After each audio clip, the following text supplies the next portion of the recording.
Hello, everyone. Welcome back to another Patreon exclusive episode of Perplexity and Mystery Podcast. And this is Texas Urban Legends Volume 3, baby. It's going to be a fun one. I am doing the U.S.S. Lexington, which is a pretty well-known tourist site in Corpus Christi. And I really didn't know much about it. So it was a lot of fun to research, and it's a spooky one. I think it'd be really cool to go tour the U.S.S. Lexington knowing what I know now about it. So who knows? If I ever go there, and I think they allow you to film. I'll do a vlog in the future, but we'll see. So let's jump right into this spooky urban legend. Located in the Bay of South Texas in Corpus Christi, the U.S.S. Lexington is a World War II aircraft carrier that was decommissioned in 1991, and today it has a museum on board. It has been nicknamed the Lady Lex and the Blue Ghost. It is one of the oldest working carriers and is full of history and a tragic past. Perhaps it is because of this tragedy that the place is said to be haunted. So the ship was commissioned in 1943, and it set more combat records than any other Essex-class carrier in the history of naval aviation, serving in the Pacific Theater for nearly 2 years.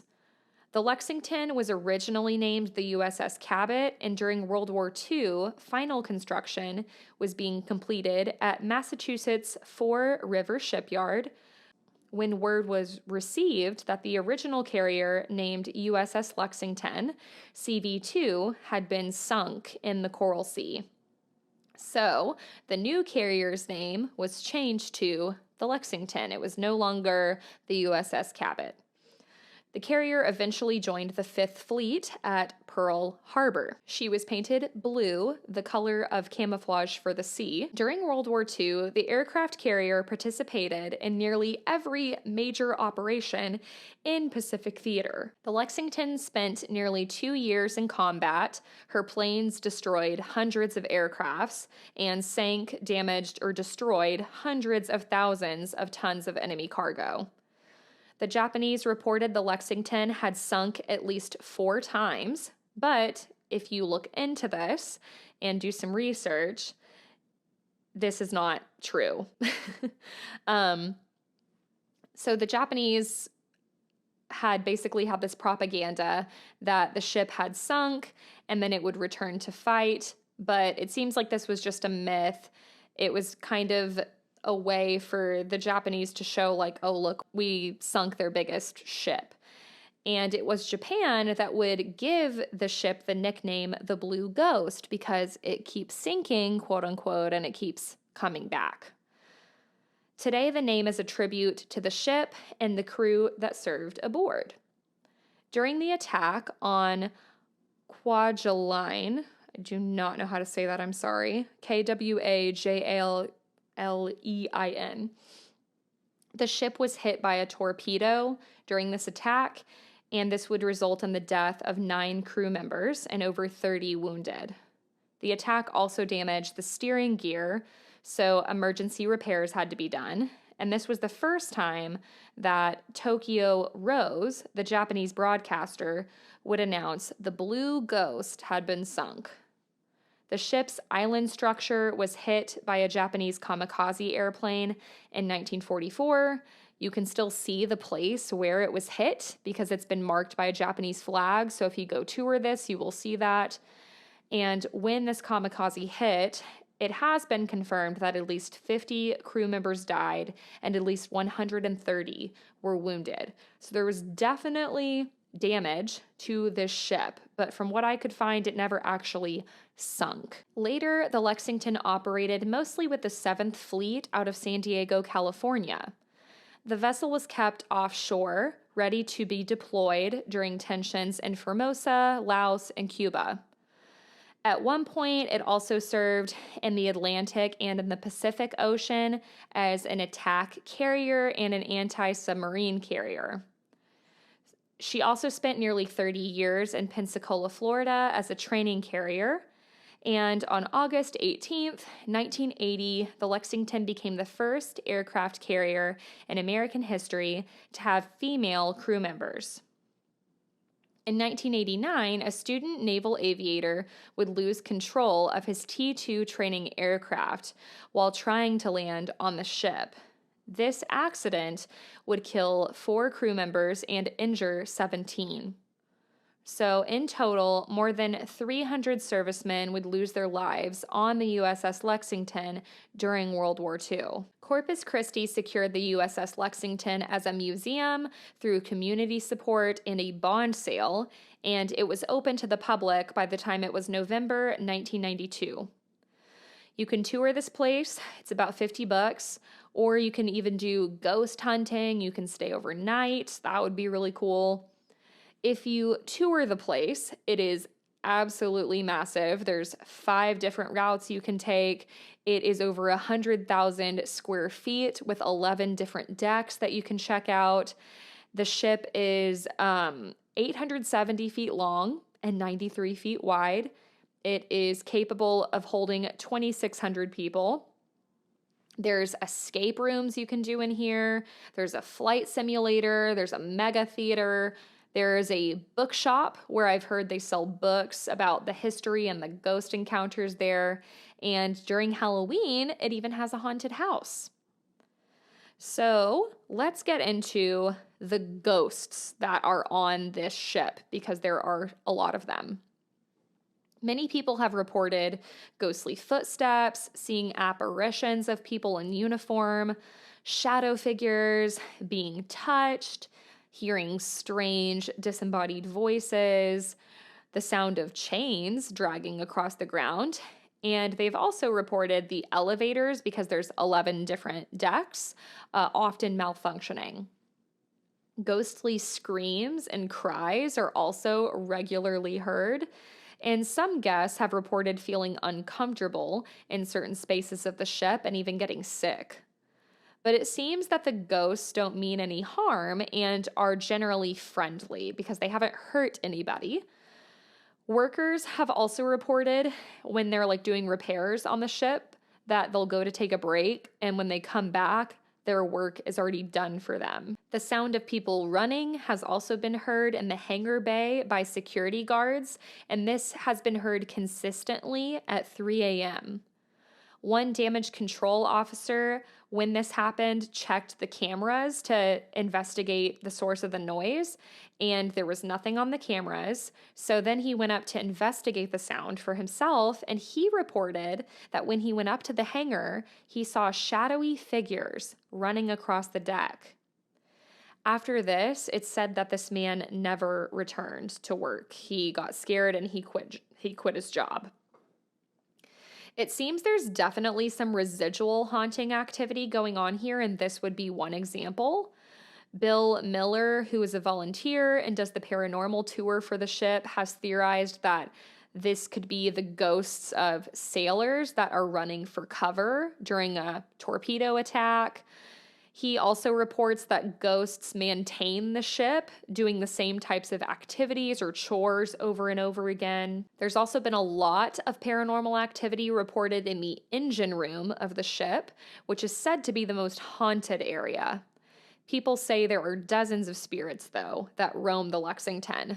The director, Charles Rusty Russell, quite a name, and the museum's director, Steve Banta, say that they get hundreds of paranormal reports each and every year. And because they get so many reports, they feel like there has to be something to it. So Russell and Banta seem to believe that this place is indeed haunted. Russell has also always been a skeptic, but because there's been so many reports and he's had experiences on his own, he's become a believer. One of the ones in the articles that I found talked about how Russell always uses ballpoint pens. And over the course of several weeks one time, he kept losing the caps to all of his pens. It was 6 pens that he had gone through. And after he had lost another cap, he kind of lost it. And he was like, why does this keep happening? So he like turned his whole office upside down. He's like, I'm going to find these caps. I don't want to keep wasting pens. And he turned the whole office upside down and found nothing. So he finishes out his day at work. It's nighttime. He goes home, goes to sleep, wakes up the next morning, goes into work, and wouldn't you know, he walks into his office and he finds all 6 pen caps lying neatly in a row on his desk, which reminded me a lot, for those of you who listened to Texas Urban Legends Volume 2 with the Snuffers restaurant. It reminded me a lot of the soda machine, the nozzle story of them losing all the nozzles and then finding them neatly arranged and just sitting out the next morning. Classic poltergeist activity. There also seems to be a lot of experiences, especially with women in the brig area of the ship where they would put prisoners. Women that have gone in this area during the tours report that they often get scratched on their arms and legs. One woman also reported feeling suddenly uneasy when going inside the brig and saying that she had to get out of there quickly because she could feel someone breathing on her neck. So some of the specific apparitions and ghosts that are often cited include a young girl that is often spotted on the flight deck. There is also someone who has now become known as the Lady in Blue that is widely believed to be the apparition of a nurse that was working on the ship during World War II. According to legend, this nurse fell in love with a sailor who was killed in battle, and now her ghost haunts the ship, searching for her love. Some people have even claimed to see her crying and holding a baby, leading many to believe that she was pregnant with the sailor's child at the time of his death. There is also the blue ghost, that the ship has been labeled as, but some of the reports I read also said that the blue ghost is a ghostly aircraft that is often spotted flying above the ship, which is really interesting because the ship was a aircraft carrier, so a ghost plane. That's pretty freaking cool. I haven't heard that before. And that would be really creepy to see, right? Like just a little kind of translucent figure of a plane flying by and then like vanishing. And it also makes me wonder if you can like hear the noises of the plane and then you like look up and it's like one second, gone the next. It seems really cool. There is also, and I love this so much, a ghost cat that is known to often brush its little fuzzy tail up against people's legs, and it has also been spotted just kind of perusing the corridors of the ship. Super cute. There is a ghost in a sailor's uniform that is often spotted in the lower decks as well. And this ghost is often said to be trying to help people find their way back to the main deck. This ghost has been labeled by some as Charlie. He is also said to have piercing blue eyes, and he's often seen in this Navy uniform. He is known to be well-mannered, and it's believed that Charlie was killed during a Japanese kamikaze attack in 1944. He's known to dazzle visitors with his knowledge of the ship and its engines. And I thought this was pretty funny. In the engine room, a lot of people have said they'll see this apparition of Charlie or a male sailor suddenly appear, and he'll like lecture them on how the engine turbines work, only to then vanish into thin air. So he comes and gives his little lecture and then just vanishes. Some people have reported having a lovely tour with somebody by the name of Charlie. And then when they finish the tour, they'll like thank the staff and be like, oh, Charlie was great. But there are no tour guides here by that name. So it seems like he's even showing people all around the ship. I also saw a video of what appeared to be the lower decks of the ship where someone captured a broom standing up on its own for several seconds and then falling over, which is pretty creepy. And several EVPs that were captured by a paranormal team from the show Ghost Labs, which aired on Discovery. In one of the EVPs that I could find, one of the investigators asks how many people are in the room with them, and you can hear someone whispering over their voices, and it appears that this EVP says the name Frank. On this video, someone also left a comment that I thought was interesting, which reads, "My friend who boldly exclaimed, 'There is no such thing as ghosts,' passed the barber shop and screamed at the top of his lungs, as there was a man seated in the chair staring at him. We all ran to him at the doorway where he was standing, first barbershop room on the right side. And the freaking chair was slowly spinning. And our friend was literally frozen, absolutely speechless, white as a ghost. I walked into the barbershop past him, and the hair stood up on my skin. My entire body became covered in goosebumps, and from that moment on, I absolutely knew you are never alone on the Blue Ghost, ever." The Ghost Lab investigators also got an EVP that sounds like a male saying, "I'm burning inside the Lexington," which came from the engine room, and it has been reported, as we know, that there were several explosions which would have resulted on fires happening on board. So could this be the spirit of a man that was burned alive on the Lexington? And all of these videos and EVP clips that I found, I'll put in the sources in case you guys want to watch those and listen to those. It's pretty interesting. I did find some encounter stories as well, so let's get into those. The first one is on Reddit, and it's from Reddit user World of Warships. So they say, "I actually had a haunting experience on the Lexington CV-16 as a Boy Scout. So this was way back when I was a kid in the early 90s. I was a Boy Scout, and we had the opportunity to travel down to Corpus Christi and visit the Lexington, and then get to stay on the ship overnight in the same bunk racks that the sailors slept in. It was a really cool experience, being able to sleep there and see what it felt like. At night, we were given a VIP tour of the ship. The only people that were supposed to be on the ship was our scout group, the tour guide, and a security guard. While on the flight deck, the security guard mentioned that a lot of people had witnessed a white orb hovering around the fantail and the stern of the ship. We were given time to explore the deck on our own in pairs and view all of the airplanes on display. Lights were on the deck, so it wasn't too pitch dark. I really thought I was going to see an orb or something, but I left the deck disappointed. We went into the conning tower, and all the mannequins were in there with period clothing and seemed really spooky. Around this time, while we were looking at things, it got very cold in the tower.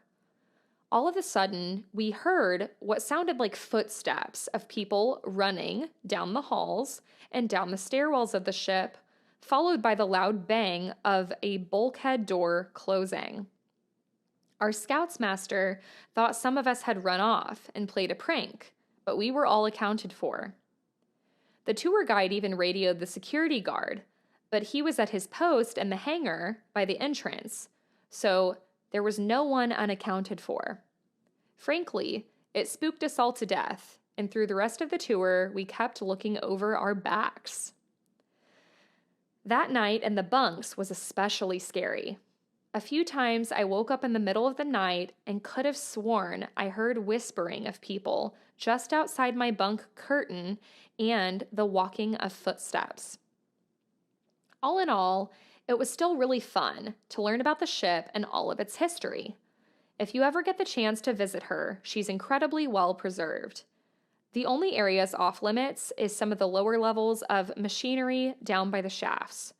Some of it was flooded at the time, and they hadn't pumped it out yet. Also, they mentioned that if she was ever needed for battle in the future, for whatever reason, it might be an issue, as her props are currently buried under like 40 feet of sand, and towing her out might cause some damage.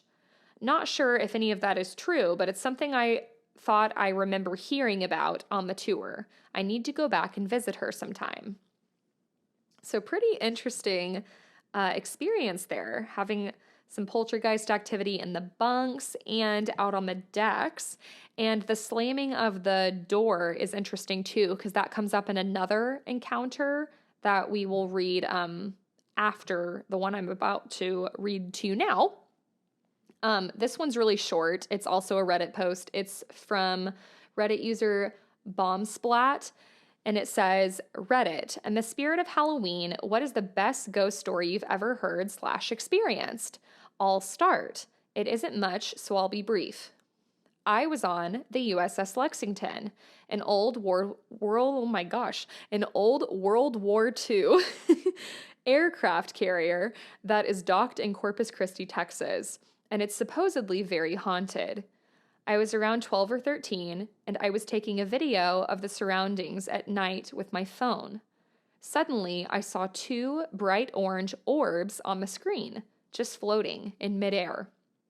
I move the phone around, but they stay in the same place. They start to get bigger. Suddenly, I can see a nose and then a mouth, and then I booked it inside. Like I said, not much, but it was just my most recent encounter. End quote.